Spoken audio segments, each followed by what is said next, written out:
ஆண்டவரும் இரட்சகருமாய் இயேசு கிறிஸ்துவின் இனிய நாமத்தினாலே உங்களை நான் வாழ்த்துகிறேன்.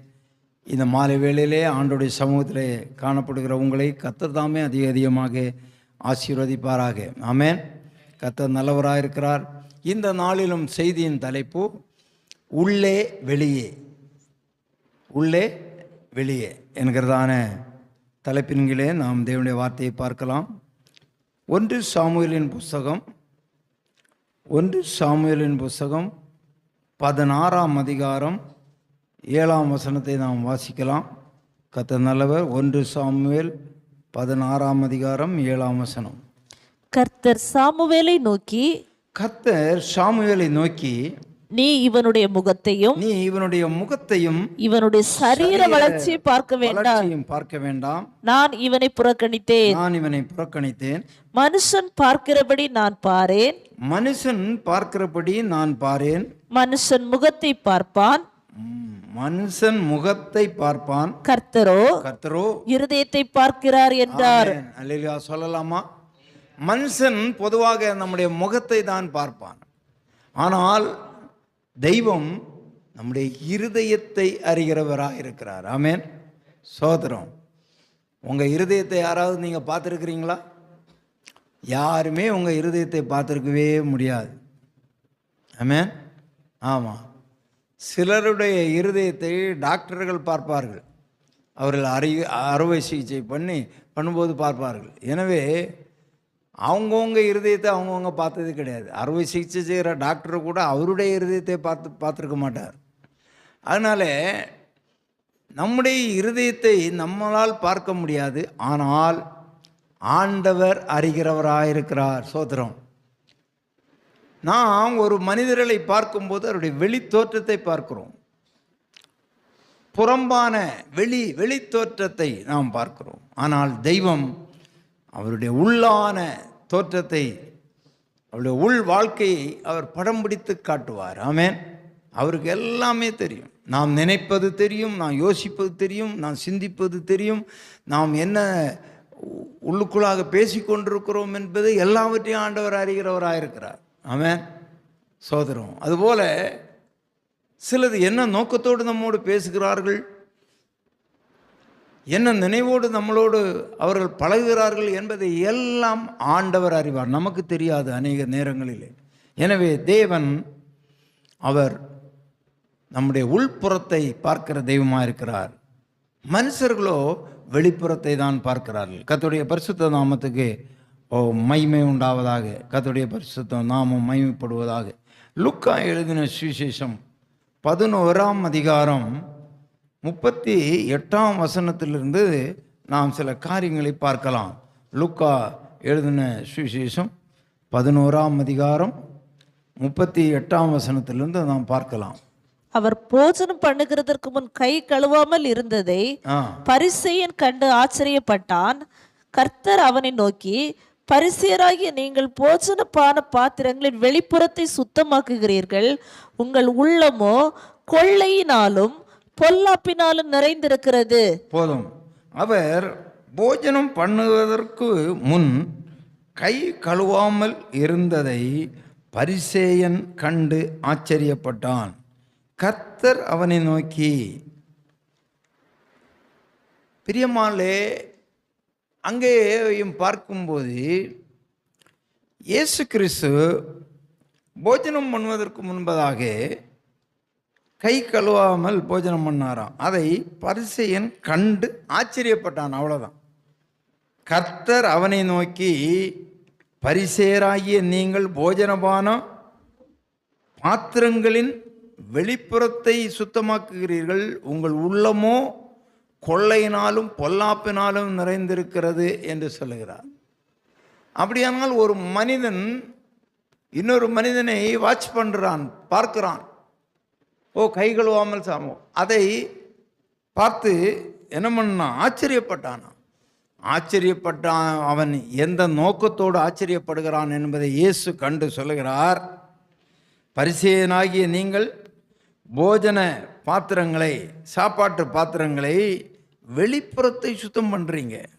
உங்கள் உள்ளம் இருக்கிறதல்லவா, அந்த உள்ளமானது கொள்ளையினாலும் பொல்லாப்பினாலும் நிறைந்திருக்கிறது என்று சொல்லுகிறார். மதிகேடரே, வெளிப்புறத்தை உண்டாக்கினவர் உள்புறத்தையும் உண்டாக்கவில்லையோ? உங்களுக்கு உங்கள் வெளிப்புறத்தை உண்டாக்கினாரே, உள்புறத்தையும் அவர் தான் உண்டாக்கினார். எனவே நீ வெளிப்புறத்தை சுத்தம் பண்ணுகிறதிலே கவனமாயிருக்கிறாயே, உள்புறத்தை சுத்தம் பண்ண முடியுமா அவனாலே? அதையும் நீ சுத்தம் பண்ண வேண்டும், அதை சுத்திகரிக்க வேண்டும் என்று சொல்லுகிறார். பிரியமான தேவனுடைய பிள்ளைகளே, எனவே நாம் கவனமாக இருக்க வேண்டும். பிரியமான தேவனுடைய பிள்ளைகளே, நம்முடைய வாழ்க்கையிலே நம்முடைய வெளிப்புறம் எவ்வளவு சுத்தமாக இருக்க நாம் விரும்புகிறதோ, நம்முடைய உள்புறத்தையும் நாம் சுத்தமாக வைத்து கொள்ள வேண்டுமாம். மத்தேயு எழுதின சுவிசேஷம் 15ஆம் அதிகாரத்திலே கூட பார்க்கும்போது, மத்தேயு 15:7 நாம் வாசிக்கலாம். மாயக்காரரே, உங்களை குறித்து இந்த ஜனங்கள் தங்கள் வாயினால் என்னிடத்தில் சேர்ந்து தங்கள் உதடுகளினால் என்னை கனம் பண்ணுகிறார்கள். அவர்கள் இருதயமோ எனக்கு தூரமாய் விலகி இருக்கிறது. இங்கே பாருங்க, ஆண்டவர் இங்கேயும் இந்த மாயக்காரரை குறித்து அவர் சொல்லுகிறார். இந்த ஜனங்கள் தங்கள் வாயினாலே ஆண்டவரை என்ன பண்ணுறாங்களாம்? ஆண்டவரத்தில் வர்றாங்களாம். சோத்திரம், ஆமென், அல்லேலூயா என்று சொல்லி ரெண்டாவது அவர்களை நோக்கி பார்த்து ஜெபம் பண்ணுறது, அவரிடத்தில் நன்மை பெற்றுக்கொள்ள வர்றாங்க. ஆனால் அவர்கள் உதடுகளினாலே என்னை கனம் பண்ணுகிறார்கள், அவர்கள் இருதயம் எனக்கு தூரமாய் விலகி இருக்கிறது. எனவே ரொம்ப கவனமாக இருக்க வேண்டும். நாம் ஆண்டவருடைய சமூகத்தில் வரும்போது கர்த்தரை பாடுகிறோம், துதிக்கிறோம், ஆராதிக்கிறோம், ஸ்தோத்திரம் பண்ணுகிறோம், உண்மைதான். ஆனால் வெளியே போகும்போது எல்லாவற்றாலும் நம்முடைய இருதயம் எவ்வளவுக்கு எவ்வளவாக நாம் அவருக்குள்ளாக இருக்கிறது என்பதை நாம் யோசித்து பார்க்க வேண்டும். தொடர்ந்து வாசிக்கலாம். மனுஷனுடைய கற்பனைகளை உபதேசங்களாக போதித்து வீணா எனக்கு ஆராதனை செய்கிறார்கள் என்று ஏசாயா தீர்க்கதரிசி நன்றாய் சொல்லி இருக்கிறார் என்றார். பின்பு அவர் ஜனங்களை வரவழைத்து அவர்களை நோக்கி, நீங்கள் கேட்டு உணருங்கள் என்று சொல்கிறார். மனுஷனுடைய கற்பனைகளை உபதேசங்களாக போதித்து, மனுஷருடைய கற்பனைகள், தேவனுடைய கற்பனையை விட்டுவிட்டு மனுஷருடைய, அதுதான் அந்த காலங்களிலே சதுசேயர், பரிசேயர், வேதபாரகர்கள் இவர்கள் எல்லாரும் வாழ்ந்த காலங்களிலே அவர்கள் மனுஷனுடைய கற்பனைகளை அவர்கள் அதிகமாக அனுசரித்தார்கள். கை கழுவாமல் சாப்பிடக்கூடாது, வெளியில் போயிட்டு வந்தால் உடனே கை கால்களெல்லாம் சுத்தம் பண்ணணும், இப்படி இருக்கணும், அப்படி இருக்கணும். இதெல்லாம் மனிதர்களுடைய ஒரு போதனைகள். அது நல்லது தான். ஆனாலும் கூட அந்த மனுஷருடைய கற்பனைகளை அவர்கள் என்ன பண்ணுகிறார்களாம்? உபதேசங்களாக போதித்து வீணாக ஆண்டவருக்கு ஆராதனை செய்கிறார்களாம். அப்படி இருக்கக்கூடாது, கவனமாக இருக்க வேண்டும். அப்படியே அவர் மறுபடியும் சொல்கிறார் தொடர்ந்து. பின்பு அவர் ஜனங்களை வரவழைத்து அவர்களை நோக்கி, நீங்கள் கேட்டு உணருங்கள். வாய்க்குள்ளே போகிறது மனுஷனை தீட்டுப்படுத்தாது, வாயிலிருந்து புறப்படுகிறதே மனுஷனை தீட்டுப்படுத்தும் என்றார். நன்றாய் கவனித்து பார்க்க வேண்டும் பிரியமானே. வாய்க்கு உள்ளாலே போகிறதை நாம் காண முடிகிறது. சாப்பிடுகிறோம், குடிக்கிறோம், அதெல்லாம் நம்மளால் பார்க்க முடிகிறது. ஆனால் நம்முடைய வாயிலிருந்து வெளியே வருகிறது வார்த்தைகள், அது நம்முடைய கண்ட்ரோலுக்குள்ளாக இருக்கிறதா? நமக்கு தெரிகிறதா? நிறைய பேர் சொல்லுவாங்க, தெரியாமல் பேசிட்டேன்னு சொல்லுவாங்க. பேசிட்டேன்னு சொல்லுவாங்க, தெரியாமல் பேசிட்டேன். என்னன்னு சொல்லுவாங்க, கோபத்தில் பேசிட்டேன். கோபத்தில் யார் இடத்துல பேச வேண்டும், யார் இடத்துல பேசக்கூடாது, எதை பேச வேண்டும், எதை பேசக்கூடாது என்று தெரியாமல் நடந்து கொள்கிறார். எனவே அவருடைய உள்ளான மனிதனிலே ஒரு பரிசுத்தம் இல்லை, உள்ளுக்குள்ளாக ஒரு சுத்தம் இல்லை. வெளியே ரொம்ப தான் நல்லா தான் இருக்கிறது, வெளியே நன்றாக இருக்கிறது. கவனிக்க வேண்டும் அன்பு தெய்வ பிள்ளைகளை, கவனமாக இருப்போம். மத்தேயு எழுதின சுவிசேஷம் 23ஆம் அதிகாரம் 24ஆம் வசனத்திலிருந்து வாசிக்கலாம். மத்தேயு 23 24 நாம் வாசிக்கிறோம். குருடரான வழிகாட்டிகளே, இங்கே சொல்லுகிறார், குருடரான வழிகாட்டிகளே, கொசு இல்லாதபடி வடிகட்டி கொசு இல்லாதபடி என்ன பண்றாங்களாம்? வடிகட்டுகிறார்களாம். ஒட்டகத்தை விழுங்குகிறவர்களாய் இருக்கிறீர்கள். கொசு இல்லாத அளவில் வடிகட்டுறாங்களாம். ஆனால் எதை முழுங்கிடுறாங்களாம்? ஒட்டகத்தை முழுங்கிடுறாங்களாம். எப்படி இருக்கு பார்த்தீங்களா? இவர்களை குறித்து சொல்கிற குருடரான வழிகாட்டிகளே என்று சொல்லப்பட்டிருக்கிறது. கொசு இல்லாமல் வடிகட்டணும். ஆமாம், கொஞ்சம் கூட அப்படி இல்லை இப்படி இல்லை. ஆனால் எதை முழுங்கிடுறாங்க? ஒட்டகத்தையே முழுங்கிடுறாங்களாம். ஆமே, தொடர்ந்து வாசிங்க. மாயக்காரராகிய வேத பாரகரே, பரிசேயரே, உங்களுக்கு ஐயோ! போஜனபான பாத்திரங்களின் வெளிப்புறத்தை சுத்தமாக்குகிறீர்கள். போஜனபான பாத்திரங்களின் வெளிப்புறத்தை சுத்தமாக்குறீர்கள், உட்புறத்திலோ அவைகள் கொள்ளையினாலும் அநீதத்தினாலும் நிறைந்திருக்கிறது. அநீதத்தினாலும் நிறைந்திருக்கிறது. இங்க என்ன சொல்லுகிறார்? ஒரு பாத்திரத்தை எடுக்கலாம், அந்த பாத்திரம் வெளியே சுத்தமா வச்சு சமைக்கிறாங்க. ஆனா அதுக்கு உள்ளால என்ன இருக்குது? நீங்க கொள்ளையாடி கொண்டு வந்தது, திருடி கொண்டு வந்தது, அநியாயத்தினால சம்பாதிச்சது உள்ளால வெந்துட்டு இருக்கான். எப்படி இருக்கு பார்த்தீங்களா? ஆண்டவர் அதை அறிகிறார். ஆண்டவர் அறிகிறார். இன்றைக்கு கொள்ளை, அநியாயம், அக்கிரமம், அதனாலே அநேகருடைய பாத்திரம் நிரம்பி இருக்கிறது. பிரியமானே, நிரம்பி இருக்கிறதா? தொடர்ந்து வாசியுங்கள். குருடரான பரிசேயனே, போஜனபான பாத்திரங்களின் வெளிப்புறம் சுத்தமாகும்படி, போஜன பான பாத்திரங்களின் வெளிப்புறம் சுத்தமாகும்படி அவைகளின் உட்புறத்தை முதலாவது சுத்தமாக்கு. முதலாவது வெளிப்புறத்தை சுத்தமாக்குறத விட்டுரு. ஃபர்ஸ்ட் முதல்ல என்ன பண்ணணும்? உள்புறத்தை சுத்தம் பண்ணும். இல்லையா? சொல்லலாமா? உள்புறம் சுத்தம் பண்ணும். நான் ஒரு பாத்திரத்தை வெளியே பார்த்த உடனே ஐயோ சே அசிங்கமா இருக்கிறதே, அருவருப்பா இருக்கிற, அதுக்கு உள்புறம் பாரு. உள்புறம் எப்படி இருக்கிறது? உள்புறம் சுத்தமாக இருக்கிறதா? அதை முதல்ல பாரு. வெளிப்புறம் எப்படி இருந்தாலும், இப்போ ஒரு பாத்திரம் இருக்கிறது, நீங்கள் பால் பாத்திரம் வாங்குறீங்க, அது வெளியே கொஞ்சம் அழுக்கு இருந்தாலும் உள்ளாலே சுத்தம் இல்லைன்னா அந்த பால் கெட்டு போகும்.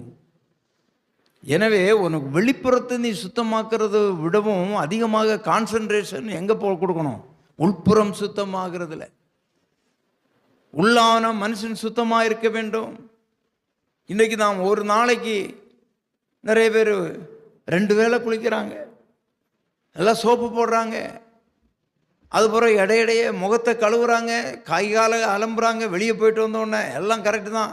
ஆனால் உன் உள்ளத்துக்குள்ளாக எப்படி இருக்கிறது? உன் உள்ளான மனுஷன் உள்ளம் எப்படி இருக்கிறதுக்கு? கேடுபாடுகளாலே நிறைந்திருக்கிறதாம். தொடர்ந்து வாசிங்க. மாயக்காரராகிய வேத பாரகரே, பரிசேயரே, மாயக்காரராகிய வேத பாரகரே, பரிசேயரே, உங்களுக்கு ஐயோ! வெள்ளை அடிக்கப்பட்ட கல்லறைகளுக்கு ஒப்பாய் இருக்கிறீர்கள். வெள்ளை அடிக்கப்பட்ட கல்லறைக்கு ஒப்பாய் இருக்கிறீர்கள். அவைகள் புறம்பே அலங்காரமாய் காணப்படும். புறம்பே அலங்காரமாய் இருக்கிறது, உள்ளேயோ மரித்தவர்களின் எலும்புகளினாலும் சகல அசுத்தங்களினாலும் நிறைந்திருக்கும். பாத்தீங்களா? இன்னைக்கு அநேக கல்லறைகளை நாம் பார்க்கிறோம். அந்த கல்லறை வெள்ளை அடிக்கப்பட்டிருக்கிறது.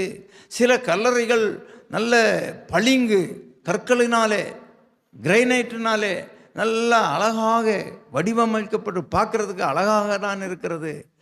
ஆனால் அதை உள்ளாலே திறந்து பார் எப்படி இருக்குது. இன்னைக்கு அநேகருடைய உள்ளங்களும் அப்படிதான் இருக்கிறது என்று அங்கே ஆண்டவர் பேசுகிறார். பிரியமானே, அநேகருடைய உள்ளங்களும் அவருடைய வெளியிலே பார்க்கும்போது நன்றாக இருக்கிறார்கள், நன்றாக உடுத்தி இருக்கிறார்கள், நன்றாக ட்ரெஸ் பண்ணி இருக்கிறார்கள், அலங்காரத்தோடு இருக்கிறார்கள், உண்மைதான்.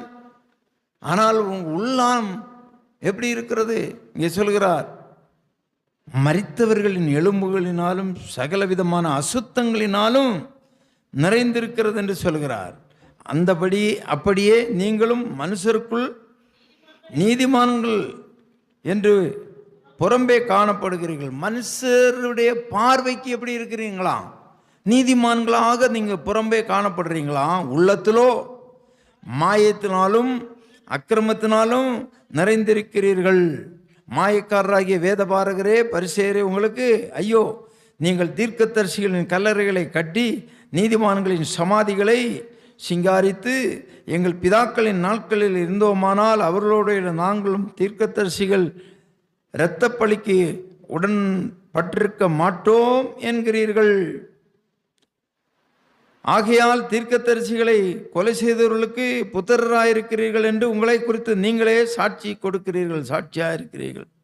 ரொம்ப கவனமாக இருக்க வேண்டும் பிரியமான தேவனுடைய பிள்ளைகளே. இன்றைக்கு நம்முடைய வாழ்க்கையை நாம் சுத்திகரித்துக் கொள்ள வேண்டும். நம்முடைய உள்ளான மனுஷனை நாம் கிறிஸ்துவுக்குள்ளாக புதுப்பித்துக் கொள்ள வேண்டும். எந்த விதத்திலும் அசுத்தங்கள், தேவனுக்கு பிரியமில்லாத காரியங்கள் நம்முடைய உள்ளத்துக்குள்ளாக இருக்கக்கூடாது. 2 கொரிந்தியரின் புஸ்தகம் 4:16 எப்படி வாசிக்கிறோம்? வாசியுங்கள். ஆனபடியினாலே நாங்கள் சோர்ந்து போகிறதில்லை. எங்கள் புறம்பான மனுஷனானது நாளுக்கு நாள் அழிந்தும் உள்ளான மனுஷனானது நாளுக்கு நாள் புதிதாக்கப்படுகிறது. நன்றாய் கவனிக்க வேண்டும். நாங்கள் சோர்ந்து போகிறதில்லை. எங்களுடைய புறம்பான மனுஷனானது அழிந்து போகிறது, ஆனால் உள்ளான மனுஷன் நாளுக்கு நாள் புதிதாக்கப்படுகிறது. நிறைய பேருடைய புறம்பான மனிதன் நன்றாக இருக்கிறது போல காணப்படுகிறான், ஆனால் அவருடைய உள்ளத்திலேயோ பார்க்கும்போது அந்த உள்ளான மனுஷன் புதிதாக்கப்படவில்லை. ஆனால் இங்கே சொல்லப்பட்டிருக்கிறது, பவுல் சொல்லும்போது நம்முடைய புறம்பான மனிதன் அழிந்து போகலாம். ஒருவேளை பலவீனப்படலாம், ஒருவேளை நம்முடைய சரீரம் சுருக்கம் விழலாம், நம்முடைய சரீரத்தில் ஒருவேளை பாடுகள் வேதனைகள் இருக்கலாம். ஆனால் உள்ளான மனிதனுக்குள்ளாக ஒரு சந்தோஷம் இருக்க வேண்டும், உள்ளான மனிதனுக்குள்ளாக ஒரு பரிபூர்ணம் இருக்க வேண்டும், உள்ளான மனுஷனுக்குள்ளாக ஒரு தைரியம் இருக்க வேண்டும், உள்ளான மனிதனுக்குள்ளாக ஒரு திட விசுவாசம் இருக்க வேண்டும். அல்லேலூயா சொல்லலாமா? ஆண்டவர் புறம்பானதை அவர் விரும்பவில்லை. நன்றாய் கவனிக்க வேண்டும். இன்றைக்கு நாம் பலவீனமாக இருக்கிறோம், சுகவீனமாக இருக்கிறோம், ஆனால் உள்ளான மனிதம் எப்படி இருக்கிறது என்று பார்க்க வேண்டும். கர்த்தர் என்னை பலப்படுத்துவார், கர்த்தர் என்னை ஆசீர்வதிப்பார், கர்த்தர் என்னை கைவிடமாட்டார். அந்த நம்பிக்கை உள்ளான மனிதனில் இருக்கிறதா? புறம்பான மனுஷன் போட்டும் பரவாயில்ல, ஆனால் உள்ளான மனுஷனில் பலன் இருக்கிறதா என்று பார்க்க வேண்டும். கவனமாக இருக்க வேண்டும் பிரியமான தேவனுடைய பிள்ளைகளே. ஒரு வாகனத்தை எடுத்துக்கொள்ளுங்கள். ஆக வெளியே நல்ல ரீபெயிண்ட் எல்லாம் பண்ணி நல்ல பல புதுசு போல இருக்குது, ஆனால் என்ஜின் ஸ்டார்ட் ஆனால் ஸ்டார்ட் ஆகலை, அதை தள்ள வேண்டியதாக இருக்குது. அங்கங்கேயா ரிப்பேர் ஆயிருந்தேன்னா யாராவது விரும்புவாங்களா? புரியுதா உங்களுக்கு? வெளியில் கொஞ்சம் டேமேஜ் இருந்தாலும் ஒன்றும் தப்பு கிடையாது. வெளியில் ஒருவேளை பெயிண்ட் போயிருக்கலாம், வெளியில் அழுக்கு அடைந்திருக்கலாம், ஒரு ஸ்க்ராட்ச் இருக்கலாம், ஆனால் உள்ளாலே என்ஜின் கண்டிஷன் எல்லாம் நன்றா இருந்தால் பயமில்லாமல் போயிட்டே இருக்கலாம். கவனமாக இருக்க வேண்டும். இன்றைக்கு நாம் புறம்பான மனிதன், நம்முடைய வெளித்தோற்ற மனிதனுக்கு கொடுக்கிறதான இம்பார்ட்டன்ஸ், முக்கியத்துவம் நம்முடைய உள்ளான மனிதனுக்கு கொடுக்கிறோமா? அப்போ அந்த உள்ளான மனிதன் எப்படி பலப்பட முடியும்? உள்ளான மனிதனில் எப்படி பலமாக இருக்க முடியும்? உள்ளான மனிதனில் பலமாக இருக்க வேண்டுமானால் நாம் வேதத்தை அதிகமாக தியானிக்க வேண்டும், வேதத்தை அதிகமாக வாசிக்க வேண்டும், வேதத்தை அதிகமாக ஆராய வேண்டும், வேதத்தின்படி நடக்க பழகிக்கொள்ள வேண்டும், ஜெபிக்க வேண்டும், அதிகமாக தேவன் பேரில் நம்பிக்கை வைக்க வேண்டும். தேவனனை நடத்துவார் என்று சொல்லி அல்லேலூயா சொல்லலாமா? வேதம் சொல்லுகிறது 2 கொரிந்தியர் 5ஆம் அதிகாரத்தில் பாருங்கள் 1ஆம் வசனம், இந்த பூமிக்குரிய கூடாரமாகிய நம்முடைய வீடு அழிந்து போனாலும் தேவனால் கட்டப்பட்ட கைவேலை அல்லாத நித்திய வீடு பரலோகத்திலேயே நமக்கு உண்டென்று அறிந்திருக்கிறோம். இது நம்முடைய வாழ்க்கையை குறித்து பார்க்கிறோம். வாழ்க்கை, நம்முடைய புறம்பான வாழ்க்கை, அது ஒருவேளை அழிந்து போகலாம். அந்த பூமிக்குரிய கூடாரமாகிய இந்த வாழ்வு அழிந்து போகலாம். அப்படியானால் நமக்கு ஒரு நித்திய வாழ்வு பரலோகத்தில் இருக்கிறது. அது இருக்கா? அந்த நம்பிக்கை இருக்கா? ஒருவேளை நாம் மரண படுக்கையில் இருக்கலாம், ஒருவேளை மரணம் வருது, அது கவலைப்பட வேண்டாம். ஏன்னா அதை விடவும் மேலான ஒரு நித்திய வாழ்க்கை உங்களுக்கு ரெடியாக இருக்கிறது. அல்லேலூயா சொல்லலாமா? அதற்காக தான் இந்த மரணம் வருகிறது. எனவே மரணத்தை குறித்து கூட பயப்படக்கூடாது. ஆமாம், பவுல் சொல்லும்போது சொல்லுவோம், அந்த தேகத்தை விட்டு குடிபெயர்ந்து நம்ம என்ன பண்ணணுமா? மேலே போனோம். ரொம்ப கவனமாக இருக்கணும். 7ஆம் வசனம் வாசிங்க. இந்த தேகத்தை குடியிருக்கையில் கர்த்தத்தில் குடியிராதவராக இருக்கிறோமா? ஆமா, எப்பொழுதும் தைரியமாய் இருக்கிறோம். நல்லா கவனிங்க. கர்த்தரிடத்திலே குடியிருக்க அதிகமாய் விரும்புகிறோம். அந்த நம்பிக்கை நமக்கு இருக்கிறதா? நான் கர்த்தரிடத்தில் குடி போகிறேன். ஆமாம், வயசு ஆக ஆக ஆக ஆக சிலருக்கு பயம் வரும். அப்படி வரக்கூடாது, சந்தோஷம் வரணும். ஏன் தெரியுமா? வயது ஆகி ஒருவேளை வயது மூப்பு நான் மரித்தா அடுத்தது எங்கே போகிறோம்? பரலோகத்தில். அங்கே எப்போவுமே இளமையாக இருப்போம். அங்கே துக்கம் இல்லை, கண்ணீர் இல்லை, வேதனை இல்லை, கஷ்டம் இல்லை, பக்கத்து வீட்டுக்காரங்க சண்டை இல்லை, ரோடை 2 அடி எடுத்துட்டாங்க, என் இடத்துல நிலம் எடுத்துட்டாங்க, அங்கே ஒரு பிரச்சனையும் இல்லை. எப்போதும் அவர் தேவ தூதர்கள் போல் சந்தோஷமாக இருப்பாங்க. ஆமாம், இந்த உலகத்தில் தான் நம்ம பாடுகள். மனைவி அடிக்கடி நம்முடைய பாக்கெட்டை செக்கப் பண்ணுவாங்க. காசு வச்சுருக்கிறீங்களா, கொடுங்க கொடுங்க. அங்கே ஒரு சல்லியமும் கிடையாது, ஒரு தொந்தரவும் கிடையாது, நிம்மதியாக இருக்கும், சமாதானமாக இருக்கலாம். எனவே நாம் இந்த தேகத்தை விட்டு குடி பெயர்ந்து போகிறோம் என்கிறதான பயம் இருந்தால் அது உள்ளான மனுஷனில் நீங்கள் பலவீனமாக இருக்கிறீர்கள் என்ற அர்த்தம். உள்ளான மனுஷனில் நீங்கள் பலமாக இருக்க வேண்டும், தைரியமாக இருக்க வேண்டும். இந்த தேகத்தை விட்டு நான் குடிபெயர்ந்து யாரோடு போக போகிறேன்? இயேசுவோடு குடியிருக்க போகிறேன். பிரியமான தேவனுடைய பிள்ளை, இன்றைக்கு அநேகருடைய உள்ளான மனுஷன் பலவீனமாக இருக்கிறான். பலன் இல்லை அவனுக்குள்ளாக. உள்ளான மனுஷனில் ஒரு பயம் இருக்கிறது. அப்படி இருக்கவே கூடாது. அல்லேலூயா சொல்லலாமா? கவனமாக இருக்க வேண்டும். பிரியமான தேவனுடைய பிள்ளைகளே, சோத்திரம். சங்கீதம் 5:9 நாம் வாசிக்கலாம். சங்கீதம் 5:9. உண்மை இல்லை, அவர்களுடைய வாயிலே என்ன இல்லையாம்? உண்மை இல்லை, உண்மை இல்லை. அவர்கள் உள்ளம் கேடுபாடு உள்ளது. அவருடைய உள்ளமானது கேடுபாடு உள்ளது என்று சொல்லப்பட்டிருக்கு. அவர்களுடைய வாயிலே உண்மை இல்லை, அவளுடைய உள்ளம் கேடுபாடு உள்ளது. அவர்கள் தொண்டை திறக்கப்பட்ட பிரேதக்குழி, தங்கள் நாவினாலே இச்சகம் பேசுகிறார்கள். பார்த்தீங்களா? இதெல்லாம் உள்ளுக்குள்ளாக மறைந்து இருக்கிறது, வெளியே தெரியாமல் இருக்கிறது. சிலர் சண்டை போடும்போது என்ன வார்த்தையை உச்சரிப்பார்கள் என்றே தெரியாது. அடுத்த நிமிஷம் என்ன பேச போகிறாங்கன்னு தெரியாது. ஏன்னா வெளியே தெரியவில்லை. வெளியே பார்த்தா நல்லவர்கள் தான் இருக்கிறார்கள். கவனமாக இருக்க வேண்டும். பிரியமானே, அவர்கள் வாயிலே என்ன இல்லையாம்? உண்மை இல்லை. அவர்கள் உள்ளம் கேடுபாடு உள்ளது. நம்முடைய உள்ளம் கேடுபாடால் இருக்கக்கூடாது, பரிசுத்தமானாக இருக்கணும், நீதிமானாக இருக்க வேண்டும். நம்முடைய உள்ளம் பரிசுத்தவான்களுக்கு ஏற்ற ஒரு உள்ளமாக இருக்க வேண்டும். நம்முடைய வாயிலே உண்மை இருக்க வேண்டும். நம்முடைய வாயிலே உண்மை இருக்க வேண்டும். எனவே உள் ஒன்று வைத்து புறம் ஒன்று கூறக்கூடாது.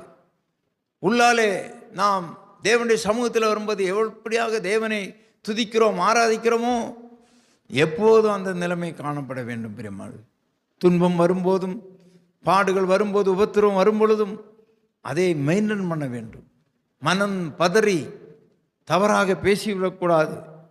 சோதரம். எனவே தான் வேதம் இப்படியாக சொல்லுகிறது. மத்தேயு 5:8 வாசியுங்கள்.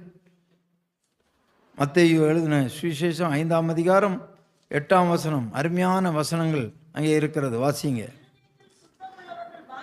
இருதயத்திலே சுத்தம் உள்ளவர்கள் பாக்கியவான்கள். அல்லேலூயா சொல்லலாமா? ஏன் இன்றைக்கு நாம் தேவனை தரிசிக்க முடியவில்லை? ஏன் தேவனை நாம் சந்திக்க முடியவில்லை? தேவன் நம்மோடு பேசுவதை நாம் கேட்க முடியவில்லை. தேவன் நம்மை நடத்துவதை உணர முடியவில்லை. தேவன் நம்மோடு இருக்கிறதை பார்க்க முடியவில்லை, அனுபவிக்க முடியவில்லை என்றால் இருதயத்திலே சுத்தமுள்ளவர்களாலே தான் அதை பார்க்க முடியுமாம். ஆமென், சோத்திரம். நாம் ஆராதிக்கிற தேவன் நம்மோடு கூட இருக்கிற தேவன். நாம் வழிபடுகிற தேவன் எங்கேயோ இருக்கிறவர்கள, எங்கேயோ போய் நாம் வழிபட போகிறவர்கள. நம்மை தேடி வந்த தெய்வம், நம்மோடு கூட இருக்கிற தெய்வத்தை தான் நாம் ஒன்று கூடி ஆராதிக்கிறோம். ஏதோ இந்த இடத்துல ஆண்டவர் இருக்கிறாருன்னு இங்கே தேடி வரல. இங்கே எதுக்கு வந்திருக்கோன்னா, நான் ஒன்று சேர்ந்து நமக்குள்ளாக இருக்கிற தெய்வத்தை வாழ்த்த, போற்ற, துதிக்க வந்திருக்கிறோம். அது தெரியணும். எனவே அந்த இருதயத்திலே சுத்தம் உள்ளவர்கள் தான் ஆசீர்வதிக்கப்பட்டவர்கள். அவர்கள் தேவனை காண்பார்களாம், அவர்கள் தேவனை தரிசிப்பார்கள். தரிசிக்கிறதுனா என்ன? அவர் நம்மோடு பேசுவதை காண முடியும், அவர் நம்மோடு இருப்பதை காண முடியும், அவர் நம்மை தைரியப்படுத்துவதை காண முடியும், அவர் நம்மோடு கூட இருந்து கிரியை நடப்பதை காண முடியும், அவர் நம்மை பலப்படுத்துவதை பார்க்க முடியும். நீங்கள் அனுபவிக்க வேண்டும். அப்படியானால் நம்முடைய இருதயம் அது அவ்வளவாக நம்ம சுத்தமாக இருக்க வேண்டும். அல்லேலூயா சொல்லலாமா? ஆண்டவர் நல்லவராக இருக்கிறார். பிரியமான தேவனுடைய பிள்ளைகளே, அவ்வளவாக இருக்க வேண்டும். சங்கீதம் 15 நாம் வாசிக்கும் 15:1 வாசிக்கும்போது அருமையான சத்தியங்களை அங்கே சங்கீதக்காரன் எழுதுகிறார். வாசியுங்கள். சங்கீதம் 15:1. கர்த்தாவே, யார் உம்முடைய கூடாரத்தில் தங்குவான்? யார் உம்முடைய பரிசுத்த பர்வதத்தில் வாசம் பண்ணுவான்? யார் உம்முடைய பரிசுத்த ஸ்தலத்தில் வாசம் பண்ணுவான்? பர்வதத்தில் வாசம் பண்ணுவான். உத்தமனாய் நடந்து நீதியை நடப்பித்து மனதார சத்தியத்தை பேசுகிறவன் தானே. சத்தியத்தை பேசுவன் தானே. அவன் தன் நாவினால் புறங்கூறாமலும் தன் தோழனுக்கு தீங்கு செய்யாமலும் தன் அயலான் மேல் சொல்லப்படும் நிந்தையான பேச்சை எடுக்காமலும் இருக்கிறான். ஆகாதவன் அவன் பார்வைக்கு தீர்ப்பானவன். கர்த்தருக்கு பயந்தவர்களையோ கனம் பண்ணுகிறான். ஆணையிட்டதில் தனக்கு நஷ்டம் வந்தாலும் தவறாதிருக்கிறார். ஒருவேளை தனக்கு நஷ்டம் வந்தாலும் அவன் என்ன பண்ண மாட்டானாம்? தவற மாட்டானாம். ஆணையிட்டான், சொல்லிட்டான், சொன்னதுல ஒரு நஷ்டம் வந்தாலும் அவன் என்ன பண்ண மாட்டானாம்? அதுல இருந்து பின்வாங்க மாட்டான். தன் பணத்தை வட்டிக்கு கொடாமலும் குற்றமில்லாதவனுக்கு விரோதமாய் பரிதானம் வாங்காமலும் இருக்கிறான். இப்படி செய்கிறவன் என்றென்றைக்கும் அசைக்கப்படுவதில்லை. அல்லேலூயா சொல்லலாமா? இன்றைக்கு ஏன் மனிதனுடைய வாழ்க்கையில அசைவு, பயம்? ஏன் பயம், கலக்கம், ஏன் வேதனை? உண்மை இல்லை பிரியமானவர்களே. உத்தமனாய் நடக்க வேண்டும். உத்தமனாய் நடக்காமல் இருந்தால் என்றைக்கானாலும் நமக்கு அசைவு வந்துடும். உத்தமனுக்கு கர்த்தர் துணை. எனவே நான் உத்தமனாய் நடக்க வேண்டும், நீதியை நடப்பிக்க வேண்டும், மனதார சத்தியத்தை பேச வேண்டுமா? அல்லேலூயா சொல்லலாமா? மனதார உண்மையை பேசணும். யாருக்கு புறம்பாக நம்ம போய் பொய் சாட்சி சொல்லக்கூடாது. நீங்கள் பார்த்தீங்களா, நீங்கள் ஆமாம் நான் பார்த்தேன், பொய் சொல்லவே கூடாது, பொய் சாட்சி சொல்லக்கூடாது. மற்றவர்களை பிரியப்படுத்த நாம் பொய் சொல்லக்கூடாது. நம்முடைய உள்ளான மனுஷன் எப்போதும் சுத்தமாக இருக்க வேண்டும் பிரியமானே. அதற்கு மேல் புறம்பான மனுஷனுக்கு எது வந்தாலும் கவலை இல்லை. உள்ளான மனுஷன் சுத்தமாக இருந்தால் போதும். புறம்பான மனுஷனுக்கு வேதனை வரலாம், துன்பம் வரலாம், அதை ஆண்டவர் பார்த்துக்கொள்வார். உள்ளான மனுஷனை சுத்தம் இல்லைன்னா ஆண்டவர் கைவிட்டு விடுவார். ஆண்டவர் கைவிட்டால் நம்மால் வாழ முடியாது. எனவே நாம் கவனமாக இருக்க வேண்டும். ஆகாதவன் என்று நமக்கு யாரும் கிடையாது. ஆனால் கர்த்தருக்கு பிரியமில்லாத காரியங்களை செய்கிறவன் தான் கர்த்தருக்கு ஆகாதவன். அந்த கர்த்தருக்கு ஆகாதவன் தான் நமக்கு பார்வைக்கு அவன் தீட்டானவன். வேற யாரும் நமக்கு தீட்டே கிடையாது. இன்றைக்கு சில ஜாதியாரை தீட்டானவர்களாக எண்ணுகிறார்கள். நமக்கு யாருமே தீட்டு கிடையாது. நம்முடைய ஆண்டவர் அப்படி சொன்னாரா? கீழ் ஜாதி மேல் ஜாதின்னு நம்முடைய ஆண்டவர் வச்சிருக்கிறாரா? கிடையாது. எல்லாரும் ஆண்டவருடைய சமூகத்தில் வந்தால் தேவனை ஆராதிக்கலாம். எப்படி இருக்கிறது பாருங்கள். ரொம்ப கவனமாக இருக்கணும். ஆகாதவன் தான், ஆண்டவருக்கு பிரியமில்லாத காரியங்களை செய்கிறவன் தான் நமக்கு தீட்டானவர்கள். மற்றபடி நமக்கு யாருமே ஆகாதவர்கள் கிடையாது. கவனமாக இருக்க வேண்டும். கர்த்தருக்கு பயந்தவர்களை அவன் கனம் பண்ணுகிறவனாக இருக்கிறான். இன்னைக்கு நிறைய பேர் ஊழியக்காரன்ட்டே போய் பேசுகிறாங்க, ஊழியக்காரனையும் எதிர்த்து பேசுகிறாங்க, ஊழியக்காரனையும் மிரட்டுறாங்க. இங்கே என்ன சொல்லப்பட்டிருக்கிறது? கர்த்தருக்கு பயந்தவனை யார் கனம் பண்ணுறதான்? நாவனாலே புறங்கூறாதவன், நிந்தையான பேச்சை எடுக்காதவன், உத்தமனாய் நடக்கிறவன், நீதியை நடப்பிக்கிறவன். கர்த்தருடைய பிள்ளைகளை என்ன பண்ணுறானா? கர்த்தருக்கு பயந்தவர்களை கனம் பண்ணுகிறானாம். அது மாத்திரமல்ல பிரியமானவர்களே, தனக்கு ஒருவேளை ஒரு நஷ்டம் வந்தாலும் ஆணையிட்டதிலே தவற மாட்டானாம். ஆமாம். இப்போ நீங்கள் ஒரு காரியத்தை ஒன்று பேசி நீங்கள் ஒரு வேலையை செய்கிறீங்க. சரி, இந்த வேலையை செய்தால் இவ்வளோ கொடுங்கன்னு. அது கொஞ்சம் வேலை கொஞ்சம் கடினமாகிடுச்சு, நீங்கள் எதிர்பார்த்த மாதிரி முடியலை, அதுக்காக சண்டை போட்டு அவங்கள்ட்ட எக்ஸ்ட்ரா பணம் வாங்கக்கூடாதான். ஆணையிட்டதில் என்ன பண்ணணுமா? ஆணையிட்டதில் நஷ்டம் வந்தாலும் தவறாது இருக்கிறான். பரவாயில்ல, எனக்கு எவ்வளோ தொழிலில் நஷ்டம் வந்திருக்கு, நான் ஒரு ரேட்டு பேசிடுவேன், அது பார்த்தா அதில் நஷ்டம் வரும். அது ஒன்று மெட்டீரியல் ஹார்டாக இருக்கும், இல்லைன்னா அதில் வேலை அதிகமாக வாங்கும். நம்ம ஒன்று நினச்சிருப்போம், பரவாயில்ல, இதெல்லாம் நம்முடைய பாடமாக அமைய வேண்டும், எக்ஸ்பீரியன்ஸாக இருக்கணுமே தவிர அவங்கள்ட்ட போய் சண்டை போடக்கூடாது, அவங்கள்ட்ட போய் தகராறு பண்ணக்கூடாது. ஆணையிட்டதில் நஷ்டம் வந்தாலும் நீதிமான் எப்படி இருப்பானா? அவன் தவற மாட்டானா. கவனமாக இருக்க வேண்டும். அதுபோல் தன் பணத்தை வட்டிக்கு கொடாமலும் கவனமாக இருக்கணும். சிலர் என்ன பண்ணுவாங்கன்னா, எங்கிட்ட இல்லைங்க, இவங்க பணம் தான் கொடுப்பாங்க, ஒருத்தர்கிட்ட வாங்கி கொடுக்குறேன் அப்படின்னு சொல்லுவாங்க. அந்த வாங்கி கொடுக்குற வேலையை வச்சுக்கிடக்கூடாது. நான் வாங்கி கொடுத்து எவ்வளோ நஷ்டப்பட்டுருக்கிறேன், வாங்கி கொடுத்து நானே பணம் கட்டியிருக்கிறேன். அதனால் இப்போ எல்லாம் அதில் தலையிடுறதே கிடையாது. இருந்தால் கொடுத்துறது, இருந்தால் வட்டிக்கு இல்லை, வட்டிக்கு கொடுக்குற பழக்கமே இல்லை. இருந்தால் என்ன பண்ணிடுவேன், ஒருவேளை அவங்க கைமாத்தா கேட்டால் நான் கொடுத்தா திருப்பி வருதோ வராதோ, வரலைன்னா போய் அவங்கள்ட்ட சண்டை போடக்கூடாது. வரலைன்னாலும் பரவாயில்ல, இருந்தால் கொடுத்துடணும், போய் சண்டை போடக்கூடாது. சோதரம் தன் பணத்தை வட்டிக்கு கொடாமலும் குற்றமில்லாதவனுக்கு விரோதமாய் பரிதானம் வாங்காமலும். ஒருத்தன் குற்றமே செய்ய மாட்டான், அவனுக்கு போய் லஞ்சம் வாங்கி அவனை குற்றவாளியாக சொல்லிக் கொடுப்பது, காட்டி கொடுப்பது, இந்த காரியங்களெல்லாம் இப்படி செய்கிறவன் என்னென்றைக்கும் அசைக்கப்படுவதில்லை. அன்பு தெய்வ பிள்ளைகளே, கவனமாக இருப்போம். நம்முடைய புறம்பான வாழ்க்கையை தான் மக்கள் பார்க்கிறார்கள். நாமும் மற்றவர்களுடைய புறம்பான வாழ்க்கையை தான் பார்க்கிறோம். மற்றவர்கள் சில பேச்சை நம்புகிறோம். ஆனால் உள்ளுக்குள்ளாக அவர்கள் என்ன நினைத்து பேசுகிறார்கள், உள்ளுக்குள்ளாக என்ன நினைத்து அவர்கள் நம்மோடு பழகுகிறார்கள், உள்ளுக்குள்ளாக என்ன எண்ணத்தோடு நம்மளோடு பேசுகிறார்கள் என்பதை நீங்கள் தெரியாது, உங்களுக்கு தெரியாது. என் ஆண்டவர் அறிகிறார். எனவே அவர்களையும் ஆண்டவர் பார்க்கிறார், நம்மையும் ஆண்டவர் பார்க்கிறார். எந்த காரியத்தை கொண்டும் நாம் நமக்கு தெரிந்த காரியத்தை தெரியாதது போல மற்றவர்களை ஏமாற்றுவதற்கு பேசக்கூடாது, கவனமாக இருக்க வேண்டும். எனவே உள்ளே வெளியே தான் நாம் பார்க்கிறோம், உள்ளத்தை ஆண்டவர் பார்க்கிறார். எனவே நம்முடைய உள்ளத்தின் கிரியைகள் இருதயத்தின் நிறைவினாலே வாய் பேசும் என்று சொல்லப்பட்டிருக்கிறது. ஒரு மனிதனுடைய இருதயத்தில் எது நிறைந்திருக்கிறதோ அதுதான் வாய் சொல்லும். ஆமாம். எனவே அந்த இருதயத்தின் நிறைவு என்ன என்றால் உங்களுடைய பேச்சு வெளிப்படுத்திடும். உங்கள் பேச்சிலே கண்டுபிடித்து விடுவார்கள் மற்றவர்கள். அப்படியானால் ஆண்டவர் என்ன சொல்கிறார், உங்களுடைய இருதயத்தில் உங்களுடைய வாயிலே சொல் பிறவாவதற்கு முன்பதே ஆண்டவர் அறிந்திருக்கிறாராம். இல்லையா? சொல்லலாமா?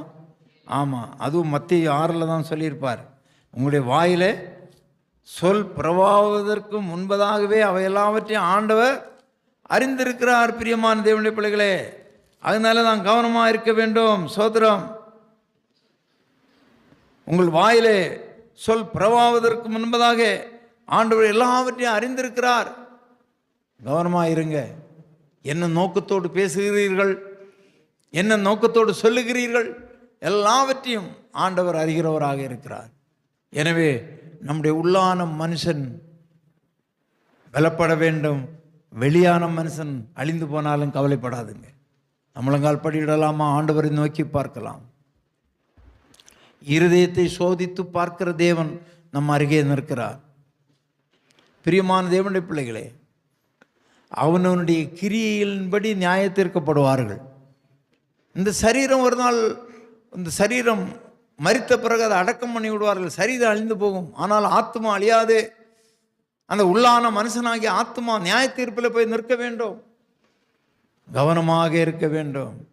ஆண்டவர் நம்மை நியாயம் தீர்த்து குற்றவாளியாக தீர்க்காதபடி நம்முடைய உள்ளம், நம்முடைய உள்ளான மனிதன், உள்ளான வாழ்க்கை பரிசுத்தமாக இருக்க வேண்டும். கர்த்தரை ஸ்தோத்தரிக்கலாமா? ஆண்டவரே எமக்கு ஸ்தோத்திரம், ராஜாவை துதிக்கிறோம். நாங்கள் எங்களுடைய வெளிப்புறத்தை சுத்தம் செய்கிறோம் ஆண்டவரே, ஆனால் உள்புறத்தை குறித்து கவலைப்படாமல் இருக்கிறோமே. எங்கள் உள்ளான மனுஷன் ஆசீர்வதிக்கப்பட வேண்டுமே, சுத்தமாக இருக்க வேண்டுமே. அந்த உள்ளான மனுஷனை வைத்து தான் நீர் நியாய தீர்ப்பீர் ஆண்டவரே. எந்த விதத்திலும் எங்கள் உள்ளான மனுஷன் கரைபடாதபடி எங்கள் உள்ளத்திலே பரிசுத்தம் இருக்கும்போது நாங்கள் உம்மை தரிசிப்போம் ஆண்டவரே. அந்த சிந்தனையோடு நாங்கள் வாழ எங்களுக்கு அனுக்கிரகம் பாராட்டும். இந்த சத்தியத்தை கேட்கிற பிள்ளைகள் எல்லாரையும் ஆண்டவர் ஆசீர்வதியும். ஆண்டவரே, அவருடைய புறம்பான சுத்திகரிப்பு அல்ல, உள்ளான சுத்திகரிப்பை அதிகமாக விரும்ப கிருபை தாரும்.